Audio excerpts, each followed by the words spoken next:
thank you guys for and gals for showing up and spending some time with us. We appreciate it. So today we're going to talk about the true cost of cybersecurity operations. We still got a couple more people trickling in here, and we'll get started. Just so you know, this is GoToWebinar. You're probably very familiar with it, these days. But there is a Q&A section.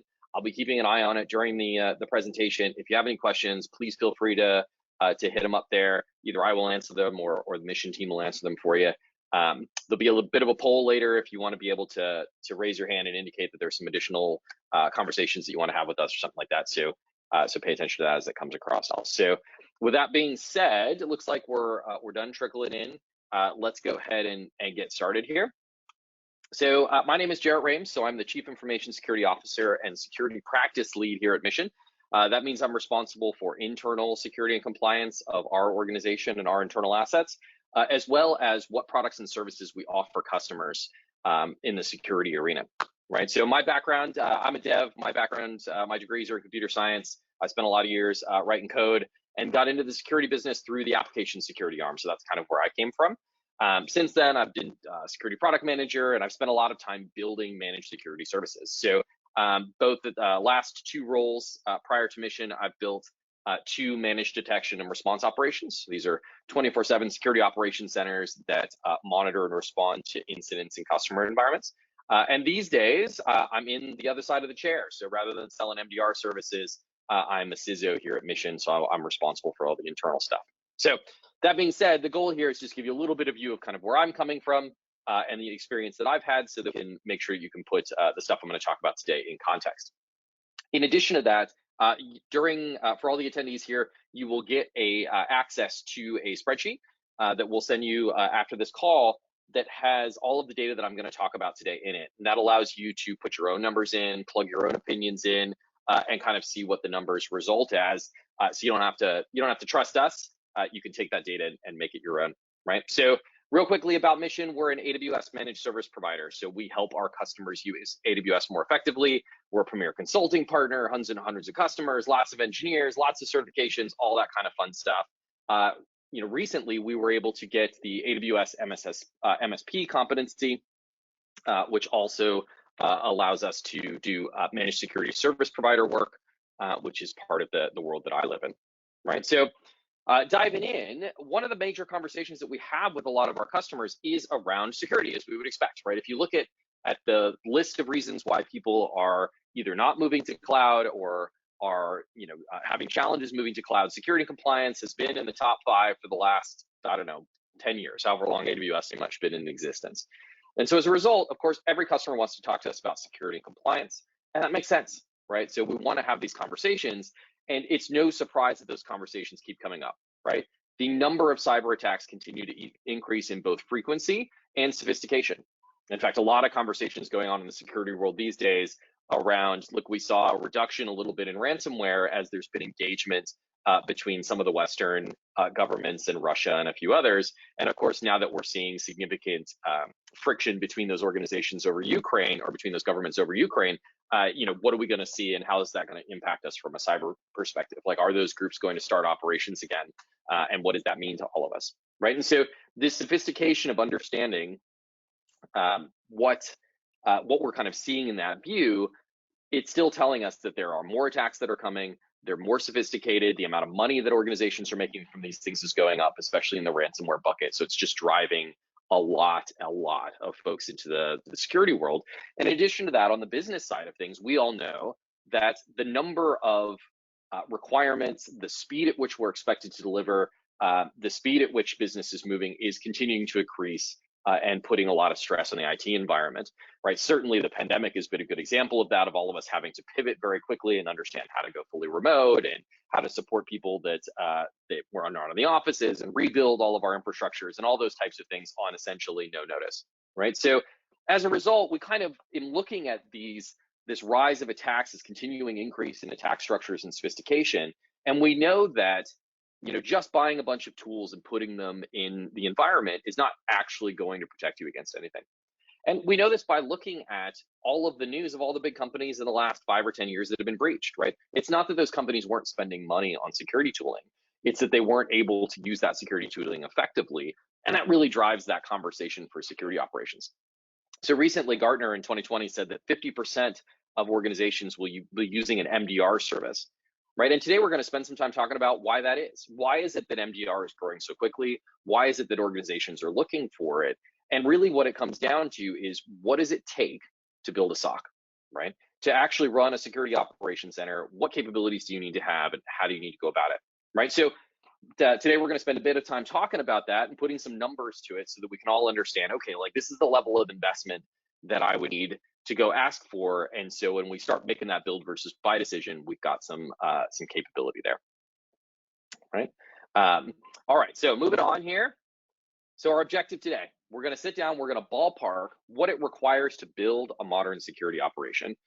And we're going to build one that has visibility into the environments that it needs to have visibility into, and enough visibility that it's capable of detecting and responding not only to commodity malware, right, your typical phishing and malware and things that show up in Word documents, right, but advanced attack structures, right? And a lot of times those aren't necessarily all that different, right? Advanced attackers don't use advanced tactics unless they have to. And to be honest, most of the time they don't have to, right? But we do want to build the capability for a SOC to defend the organization against the types of threats that we're seeing in the environment, not just a very minimal subset of those things. So whenever we sit down to talk about how expensive a SOC is, first we should talk about, well, what is a SOC? And the number one mistake I see customers make is they're looking at building out security operations is starting with this view of tooling. Right. Oh, well, I gotta do endpoint detection. I gotta do anti-malware. I have to do web security gateway. I have to do IDS, IPS. Whatever that tooling structure is, they're looking at, okay, I'm gonna go and do some tooling stuff, but then I need to go hire some people to run that tooling. And generally, this is very backwards from the way that you actually want to think about building a SOC, right? The important function in building a SOC is understanding what are the threats to the organization, right? Where do those threats come from and what are they? And that is a combination of what assets do you have as an organization, a combination of what the threat landscape is doing, what vertical you sit in, all those types of things. So the MITRE ATT&CK framework and various other frameworks can be very useful in understanding the threats to the organization, right? And then we need to start looking at, okay, well, what capabilities do I need as a security team to defend against those threats? Once I know what the threats are, I need capabilities to be able to work against them, right? And capabilities are not just tools. The vast majority of the time, capabilities really aren't tools.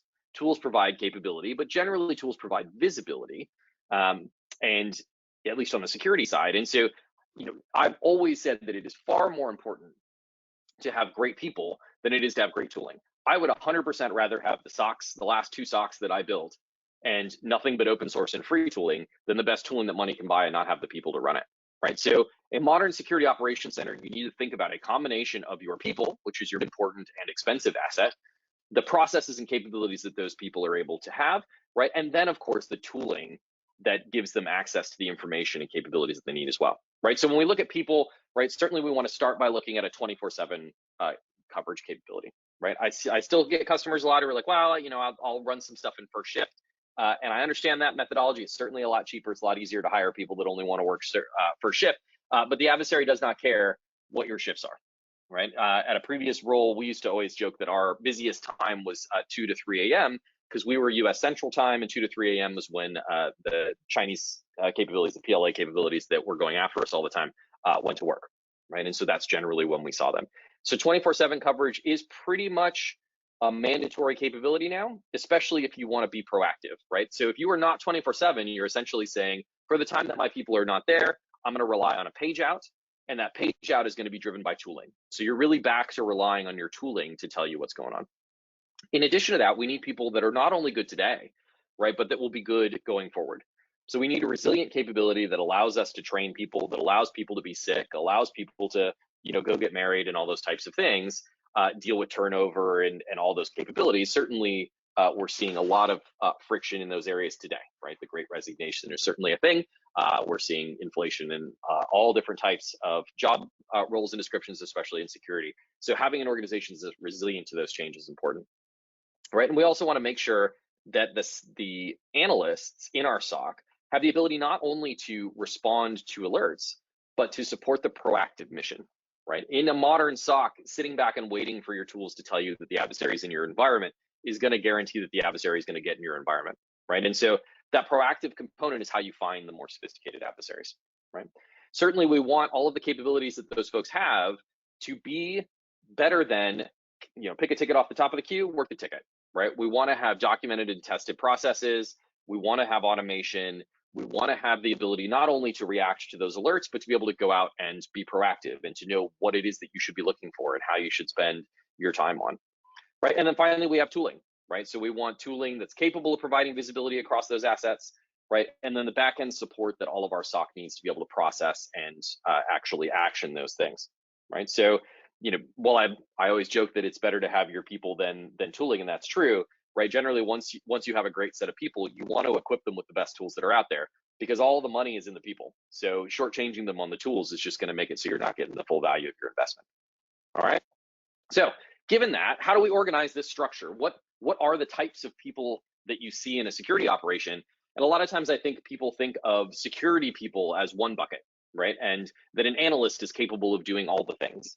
And it's just not true, right? Like many organizations and many departments, security has gotten to be very deep, and there's a lot of different functions, and they are not fungible, right? You cannot take people that are very, very good at network security and ask them to go be an application security person overnight and expect them to be good at it, right? And so, generally that big bar in the middle that says security operations is what people think about when they talk about a SOC, right? And they talk about security analysts, right? And these are the folks that are catching tickets, that are doing investigations, doing response actions, all that kind of stuff, right? And you need those folks.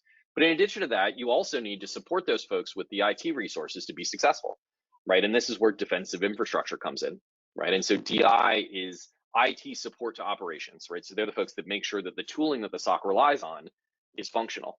Not all SOC analysts are computer experts or SRE experts, right? They may be malware experts, so they certainly know a lot about technology, but expecting them to also know how to go in and troubleshoot a out of memory error happening on a Linux server is not something that you can always expect them to do, right? In addition to that, you have vulnerability management, certainly something that we have to do as part of our overall security operations, but also something that your SOC needs to be successful.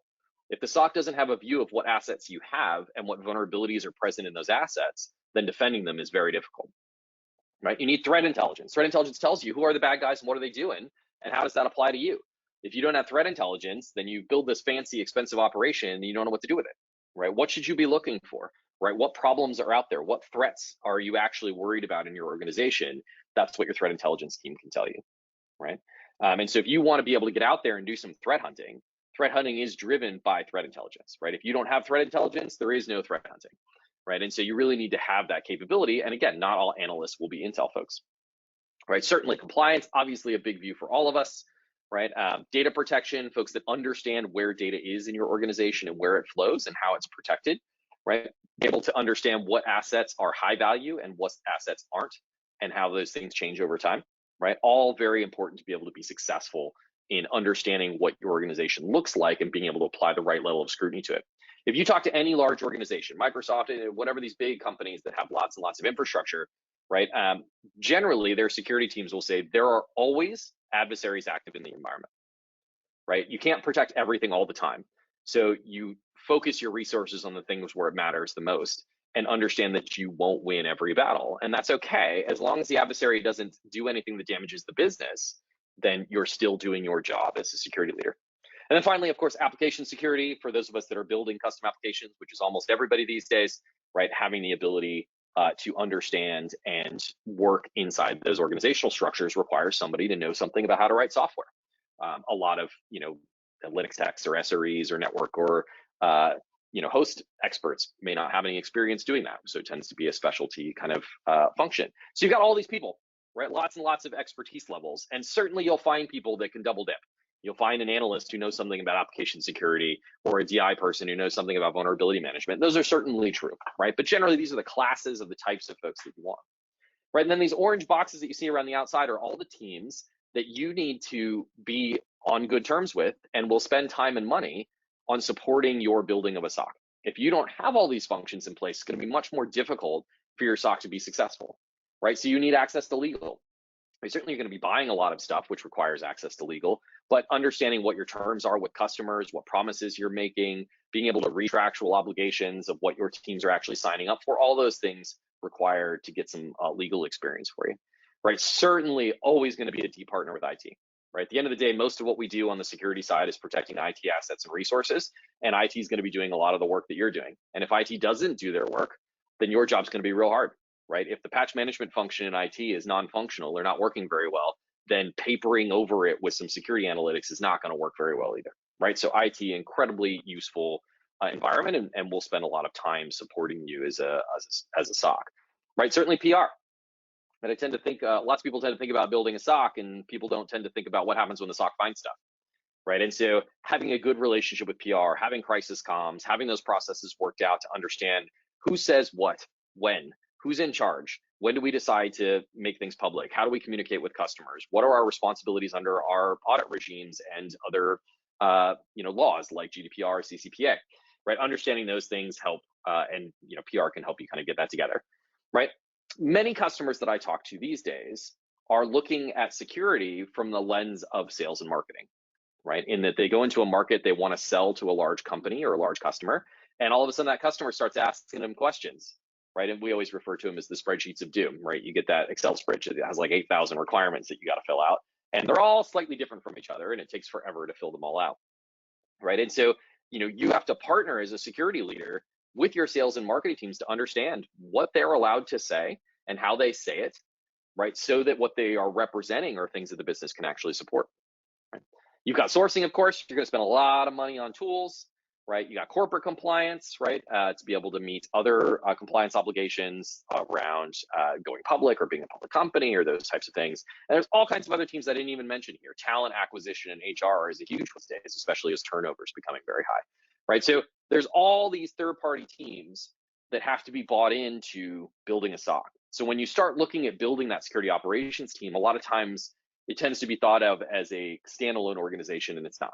It requires a lot of expertise and a lot of experience and a lot of time, right, from these other teams. And if you don't get it, you're going to have a tough day, right? So now let's get into the nitty gritty. If we're going to talk about SOCs, the number one expense in a SOC is going to be your people 100% of the time, right? And so we have to decide how many people we're going to have, because that's going to be a key driver of our cost.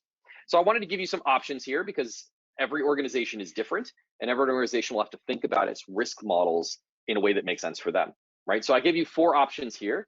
As I mentioned, you'll get the spreadsheet at the end of this, and you can tweak all these numbers to your heart's content to match what you think the right answer is for your business, and it'll adjust and give you some new cost estimates. But just for the sake of argument, I wanted to talk through a couple of things. So our 4 models are over here on the left, right? So first we have our minimum staffing model. So this is kind of like, what's the smallest number of people you would have to actually have any value at all, right? Sometimes, I get customers who go and look at a security tool or an MDR service, and they go, man, well, for that price, I could go and I could hire somebody. And you absolutely can, right? You will not be able to deliver a modern security operation with one human. And a broken SOC that's not capable of the mission is almost worse than not having one, because it gives you a false sense of security for what you're capable of doing, right? So certainly we got minimal staffing. We've got what I call lean staffing. So this is a team with a little bit of expertise, some different levels, but is not 24/7 capable, right? Certainly minimal is not 24/7 capable either. Finally, in full, that means we're getting to our first 24/7 capable operation. And then last but not least, I included what we consider to be minimum staffing for a managed detection and response capability. Most MDR SOCs are much bigger than the model here, right? This is really a model that's more about what would be our minimal staffing for MDR. And you can see I've mapped these to some capabilities, some key features that we want, right? So can we be 24/7 or not, right? Certainly minimal and lean can't operate on a 24/7 basis, not in any sustainable way, right? You can certainly ask people to do extra work, but you can't do that forever. And it's certainly in an area where people are able to get a job in 5.5 seconds. Driving your people too hard will just result in them leaving, right? But as we get to full in MDR, we're capable of that 24/7 coverage, right? So then resilient really comes down to how capable is the organization of absorbing problems in staffing, right? That could be people getting sick, that could be people going on vacation, or people having a baby, or people quitting, or whatever the answer happens to be. right? We can always say, oh, here's what my staffing plan is, but we all know that it's very difficult to maintain that staffing program at full employment 100% of the time, right? And even if you do, you've got people onboarding who may not be ready to take over yet, right? All the various other things that come along with that. So really, even full staffing here doesn't really get you a lot of depth to be resilient, right? And now in MDR land, you don't have an option. You have to be resilient because you're selling services to customers. So we always have to be capable of delivering. There's not an option for us not to. So we have to staff more from an MDR perspective, right? It certainly is nothing wrong with not being resilient as a security. You can make that decision as a SOC team, right? It just leads to challenges that you have to kind of deal with as leadership, right? And then finally, proactive. Like, are any of these SOCs capable of executing the proactive mission? And you can see here, we even have in lean staffing the ability to be proactive, but not be 24/7, right? And so what that looks like, and we'll get into the numbers here in a second, is the ability to be proactive like on a single shift, because you have the expertise and you have the staffing to not just have to handle alerts, right? But you don't have the staffing to do that on a 24/7, 365 basis. All right. So again, I know I'm kind of spinning through this stuff. If you do have questions, you want me to go into more depth on something, please hit up the Q&A section. I'm keeping an eye on it here in case there are questions. I got a hello here already from Nick, which is nice. But if there's anything else that people want to be able to delve into, let me know, and I'm happy to catch it as we go along, or I'll pick it up at the end of the webinar here. All right, so moving on, let's get a little bit more detail on what we mean by this. Okay, so remember we went through our different staffing models. Now we're going to talk about number of people in each of those models. So that minimal model of like, what's the minimum thing that you can do, right? Generally a level 3, a level 2, a level 1. So security analysts tend to only come in flavors of 1, 2, and 3. You generally don't see security analyst 4, security analyst 5, just not really how the U tends to work. I'm sure there are exceptions to that rule, but generally that's true. So after 3, I've seen, and we've done this in other SOCs before, is kind of getting people that get specialized. So you may be a security analyst level 3 and have a specialty in malware analysis, for example, right? And your particular expertise is in ripping apart and understanding malware, right? Level 1s can be anything from someone who's literally never done security at all, and you're bringing them in. This is maybe they have a tech background, but they're new to security analytics, right? 2 is generally going to be, 2 to 5 years of experience, really depends. 3 will be a significant amount more than that. And you can get into more depth on this. I'm sure your HR teams can give you views into what the requirements of those things are. You can Google if you want, right? But, generally we tend to think of a minimal SOC as 5 folks: a manager, right? Level 3, a level 2, and a couple of level 1s, right? And the reason you want this split, and you don't just want like 2 level 3s or 3 level 3s, is that there's always going to be things that require manual work. And we'll talk about security analytics and security orchestration response a little bit when we get to tools. So there are lots of options for being able to automate some of this capability, but it still is the truth that there is a lot of work involved in alerts, and that many times, like, a lot of alerts will follow a particular path. And so burning a very expensive level 3 resource on handling those alerts, one, your cost there is very high for the value that you're getting, and 2, your level 3 is going to quit very quickly because it's not very interesting for them, right? So Howard asked a question that missed a few minutes at the beginning. Will the recording and the slides be available to share? I think so. Marketing will chime in here, but I think those will be available. If not, you can always reach out to me, and I'm happy to send you a copy. All right, so lean, moving next on, we got our lean model, right? So if we go back, remember, here, so our lean is a team with some depth of expertise, but not 24/7 yet. And here we're talking about 10 folks, right? So 3 of each type, right? And a manager. So could you build a 24/7 capability out of this? You could try, right? You'd have, 1 of each person on shifts, do 3 shifts. You're asking people to work weekends. It's not really 24/7 yet, but you have a much deeper depth. And we've added folks on the level 2 and level 3 capabilities so that you have expertise. It's not just bodies that can punch buttons, which a lot of times you're level 1s, right? It's level 2s and 3s that have deeper expertise, can do those investigations, and really get proactive, right? With minimal staffing, very difficult to be proactive when your level 2s and 3s are going to be mostly consumed by helping your level 1s do their job, right? And so they're not going to be doing a lot of proactive work. They're going to be doing a lot of responsive work. So by plussing up that more experienced side of the house, then you get that capability of being more proactive, right? So then if we get to full, we're up to 17. So this is our first capability of being 24/7, right? Where now you can build, you can either go, 4-shift rotation, you can do 3-shift rotation, you can do, like we did Panama shifting at socks that I've done, where it was 12-hour shifts, and all kinds of options for how to structure this. But now you've got some bodies to play with. You've got enough 2s and 3s that you can always have senior folks on every single shift. You've got some level 1s to really fill out the capabilities on the shifting schedule, so you're not putting too much pressure on your 2s and 3s, right? And then finally, we've got MDR shifting, again, plussing up the 1s quite a bit, as well as the 2s, but keeping the 3s stable, right? At that point, your 3s are kind of operating as shift leads and escalation. And then you get to 25. Now, we still just have one manager here. The assumption is that that manager will use your 3s as shift leads. Otherwise, 25 directs or 24 directs for managers is a bit high for most organizations. But if you're doing 3-shift or 4-shift, then that can start to get reasonable. Once you start growing above 25, you really need to start probably looking at additional management layers if you don't have them already. Okay, so lots of detail there, I know, but it can be very useful to kind of dig into how these model assumptions that I made so we can look at the prices. All right, so on the right-hand side, you can see the prices. So the way that we did this is we priced them out in San Antonio, Texas. San Antonio is a relatively cheap place to hire cybersecurity talent, but it's a good place to hire it. It's where I live, and it's also where Air Force Cyber Command is, for example. And so we have a nice nexus of cyber capabilities in San Antonio.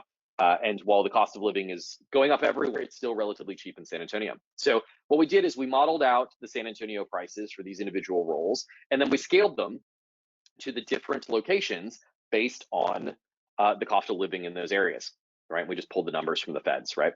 So of course, this is a bit different in a modern world, right? So, are we going to require, folks to come into the office anymore to be analysts? Difficult answer, different for every company. Certainly at Mission, we are a fully remote company. All of our folks are spread all over the US and some in Brazil and the Philippines and a couple of other areas. And so, we don't care as much anymore. And so how you kind of calculate these numbers is up to you. But again, the spreadsheet includes all of the detail here. So you're able to go in and edit them. You can put in your own salaries in there, your own burdening assumptions. You can do your own modeling to figure out the particular locations that you care about. But you can see here what these prices are looking at, right? So for minimal, you're talking a minimum investment to just build a SOC that's capable of doing a thing in a relatively cheap market is going to be about $700K in just people, right? Now this includes OTE plus 30% burdening. So if you're a large organization, that might be a little bit lower, might be a little higher. You've got to tweak that. Your HR team should be able to give you that number, right? But you can see that scale's pretty high, right? If you're building a full MDR structure, you want to hire everybody in downtown San Francisco, it's going to cost you an arm and a leg, right?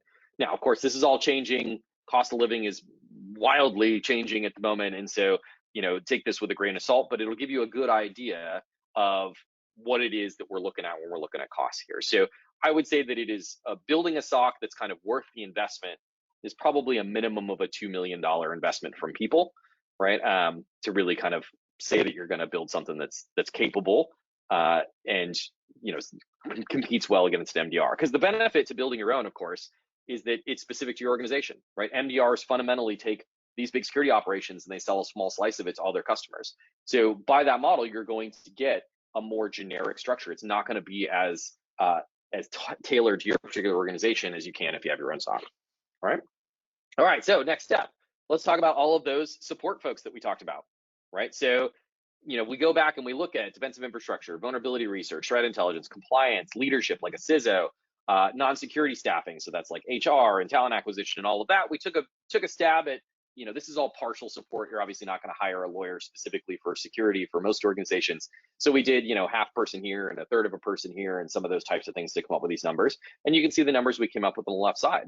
So the important thing to note here is that these numbers aren't that far off from how much it costs you to have analysts, right? So everybody looks at that analyst number and they're like, whew, that's a lot of money. And it's like, don't forget all the other people that have to be there, because if you're spending all that money on analysts, but you don't actually enable them to do their best work, you're not getting the value out of your investment, right? If your analysts are running around doing vulnerability scanning stuff to meet a compliance obligation, you are wasting their talents. They're certainly not defending the organization in that case, and they're just gonna, because they aren't in this business to do that work, right? And so paying attention to all of those support folks that you need, an important component of there. And of course, one of the big numbers there is CISO. the cost for CISOs is rapidly increasing, much like many roles. But certainly all these folks aren't cheap. Defensive infrastructure folks are basically your SRE style folks, and you might need them to understand public clouds or various other components that will drive those costs up, right? Vulnerability researchers, if you want to do research, that gets expensive. If you just want some vulnerability management, those can be pretty reasonable. Threat intelligence folks can vary pretty wildly. If you want someone that has a lot of experience in cyber, that can be very expensive. But you can also take people who don't have a ton of cyber experience, but are intel people. Lots of folks coming out of the service that did intel in the services that you can turn into threat intelligence folks, and we've been successful at doing that in the past. Compliance folks, ruinously expensive these days, good ones anyway, that understand technology. So anyway, the important thing here is to think through all of those roles that you've got, and to notice that the cost for them is kind of commensurate to how much you're going to spend on your SOC, on the actual analysts themselves. All right, now let's talk about tooling, everybody's favorite thing. There's a reason why I leave it to the end here. It is the primary focus for most people is tooling. And we get really hung up on how expensive FireEye is, or how expensive CrowdStrike is, or whatever, right? And not really understanding that going out and buying those tools is really the last step in the process. The number of times that I've seen someone who's gone and spent hundreds of thousands of dollars on a sophisticated security tool, and then asked Bob, who used to be the database guy, to take care of it, is frightening. And those tools, and the vendors will be the first ones to tell you, those tools need expertise. They need experts to be successful. So pairing, like really getting the right people first, and then arming them with the right weapons and visibility is the way to be successful. That being said, I wanted to give you a full TCO. So I wanted to talk about tooling. Tooling is also one of those things that varies wildly. Everybody's environments are very different. So I made some assumptions here. So first, I assume 1,000 endpoints, right? 1,000 endpoints being generally desktops, laptops, and servers. It's going to be more complicated when you're talking about containers and various other things, but suffice it to say, we kind of took a swag at about 1,000, right? So, this is a medium-sized to large-sized organization. Or it could be a small organization that has a ton of servers, but generally, 1,000 endpoints. I assumed a 20% discount over things that you can get that are retailish. Obviously, all these companies are very secretive about their pricing. So sometimes it can be a little hard to find public resources for pricing, but we did the best job that we could. We assumed a 20% discount. And again, you can tweak all these numbers in a spreadsheet. So if it doesn't match your organization, that's fine. You can make changes to it, right? And of course, some tools will vary on staffing. So things like the backend tooling, where you may have threat intelligence tooling or ticketing or analytics or any of those types of things, may vary based on the number of analysts you have, rather than the amount of data that you're pulling, those types of things. Right, so we modeled a couple of different security platforms and technologies here. This isn't everything. Of course, we can all spend a lot of money on security, but certainly we focused on endpoint, so modern EDR capable tooling. So that includes anti-malware as well as EDR, right? Generally, that's how I modeled it. You can kind of do it however you'd like, right? Network visibility, so some kind of network visibility. This is becoming less common these days, especially as people are moving to remote organizations and hosting in public clouds. Certainly the rise of secure access service edge, or something, whatever they call it. It's called SASE, but I always feel silly saying that out loud, is the Gartner name for it.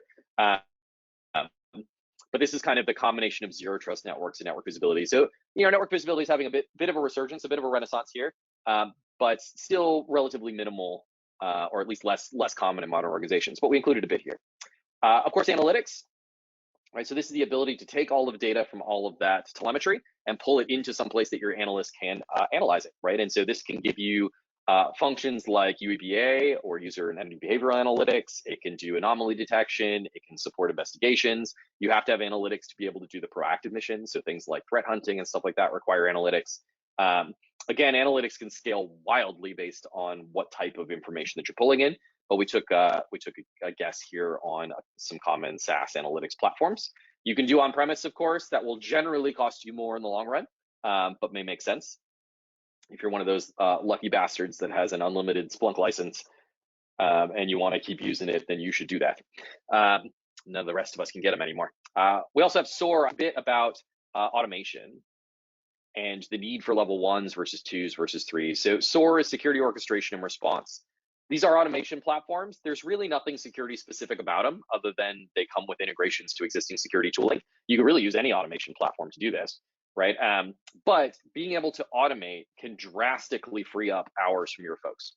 right? It is very common for there to be lots of a particular type of ticket, whether that's a a phishing attack, or whether it's a password reset, or whatever it happens to be, where asking someone to go look in this system for these logs and go look and check over here and go do this and whatever will chew up 15 minutes, 20 minutes, an hour, 2 hours of your level one's time. Whereas an automation platform can get that done in no time, present all that information to the analyst, and they can just make a decision. So, investing in that automation is great. And you can see here, we're actually putting a significant amount of resource behind it. That scales based on number of analysts, so for most SOARs. But I will mention that we did not include in our list of dependent teams software development resources. And generally, most modern SOCs will have some capability of software development. Either the analysts will do some of them. I've done that in the past. If analysts didn't know Python, we taught them Python. But it is somewhat unreasonable to expect the current crop of folks in a SOC to be able to write automations, right? So just something to think about as you're looking at SOAR investments. Intel platforms, they start out really expensive, but they don't scale. So it's kind of painful for a small SOC, but as you get bigger, they become less of a percentage of your spend. But there's some really great tools out there, Recorded Future, Anomaly, like there's plenty of options here. If you're gonna hire threat intelligence folks, you need some kind of tip for them to use, which is tip is the threat intelligence platform. So you wanna make sure that they're enabled to do the best work that they can. And then finally, some cheap money for some on-call, some pager duties, some ops genie, whatever, to be able to do on-call rotations, okay? All right, so we're wrapping up. We got about 2 more slides here to kind of go through the final TCO. Final reminder here, if you have questions, please hit them up in the Q&A section. I am happy to answer them as we kind of go through here. All right, so let's look at the total TCO. So what are our costs here? So again, to get this total number, I assumed full staffing model, the 100,000 or the 1,000 endpoints we talked about, 30% burdening, 20% tooling. And again, you can tweak these to be whatever you want, but I'm essentially just adding up the numbers that you saw in the last couple of slides, and you can see the total amounts here. So when customers ask me for a no context, how much does it cost to build a SOC? I tell them between $5 and $10 million, right? And you can see where that number came from right here, right? So, again, if you look, one of the things that's really interesting here is that the cost of operations folks and the cost of support folks are about the same, right? Then tooling is expensive, but a small number, and again, doesn't scale in general based on your operations, right?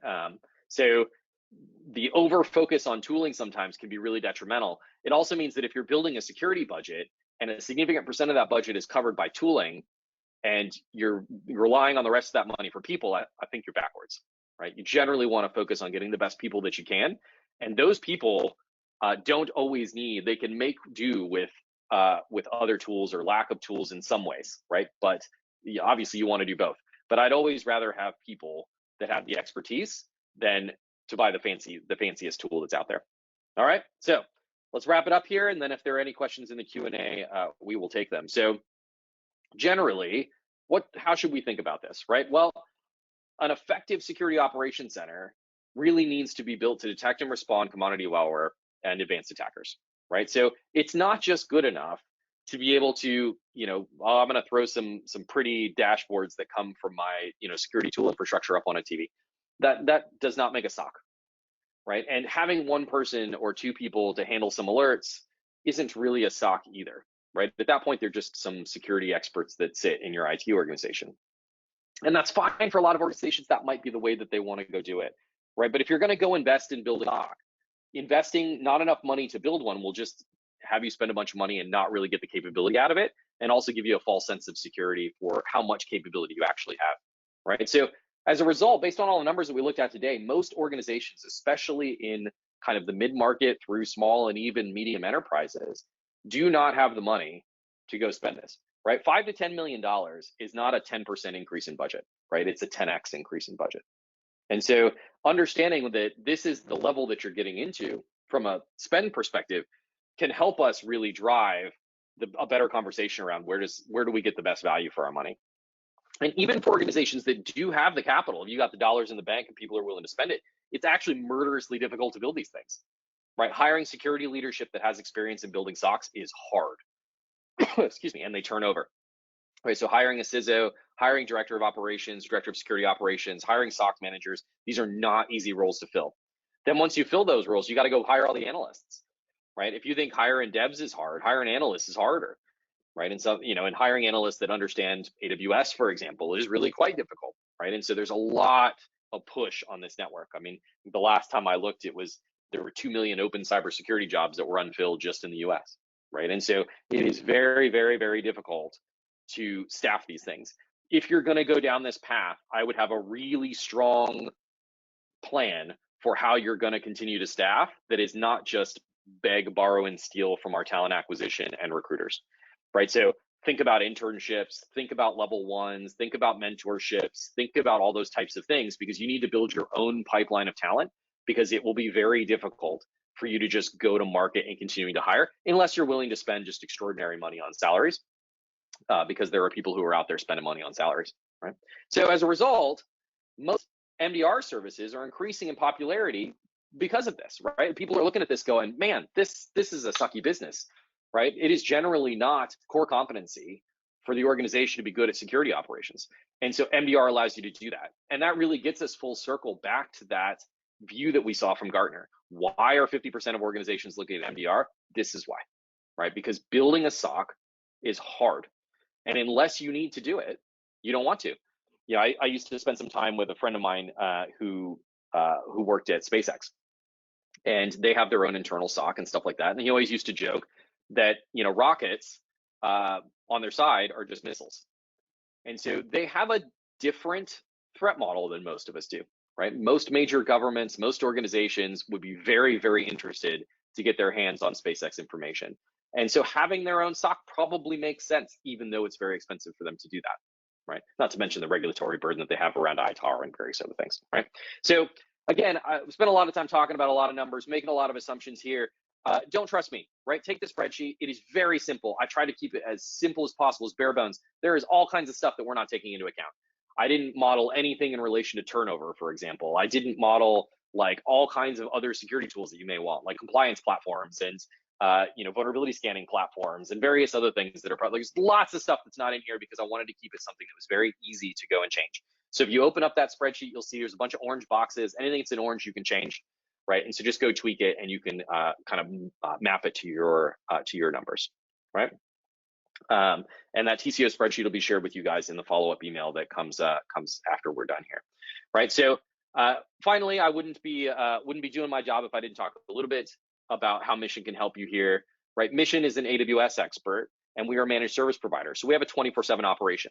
We also partner with folks, specifically Alert Logic, to offer a 24/7 security operation. So that allows us to detect what's going on in your environment and then have your 24/7 operations teams be able to do those response actions. So it gets you that 24/7 security expertise and that 24/7 AWS expertise for those of you that are using AWS. Right. And so it really kind of draws it together. I always like to talk to people about, like, look, you're spending all this money on tooling. At the end of the result, the goal of that tooling is to provide detections. A detection is of no value to the business. There is no business value in detecting something, right? There is only business value in how you respond to that detection. How do you protect the business, right? If somebody compromises a laptop, but they don't get access to any information or hurt anything to the business, there was a breach, right? Bad stuff happened. Adversary was successful, but it did not damage the business. Right? And that is our goal as security leaders, is to limit the damage to the business that we can. So the goal of the cloud secure offer here at Mission is to be able to tie those things together so that we can monitor your environments as well as directly respond to the environments with the right level of expertise that you need. If you want, we have a free security assessment in your AWS environment. We're happy to drop some tools in, take a look at what's going on, give you a little bit of a readout of where you are today.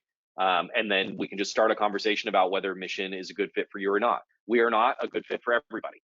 Right, and so we're happy to go and take a look at that, make sure it's a good fit before all the salespeople start jumping on you. Right. So that being said, we're wrapping up here. I do not see any questions in the Q&A. If there are any additional ones, please hit them in there real quick. As you can see, we popped up the quick poll here. So if you wanted to get that free security assessment, go ahead and click yes. We'll reach out to you and get that scheduled, just so you don't have to dig up an email address. You can always just go to our website and email us too. But this just saves you a little bit of headache. Okay. All right. So we got a few minutes left for questions if we want them. I'm always happy to give people back. I think these days, we all get a little bit of PTSD sitting on Zoom calls all day, every day. So I certainly don't mind getting a few minutes to go walk outside or go get a drink or whatever you are able to do. So that being said, thank you all for the time. I really appreciate it. I know it is a big ask to take time out of your day to list types of things. Staring at screens is always what we do every day, but it's nice when we don't have to do it all the time. So hopefully this was useful for you. If you have any questions, please feel free to reach out either to Mission directly or to me, and we're happy to do that and jump in and take a look at the spreadsheet that we send out. Hopefully that'll be useful for you as well. So again, thank you for all the time. Please have a wonderful day. Hopefully you're able to go out and enjoy everything. And it was a pleasure talking to you. Thank you, everybody.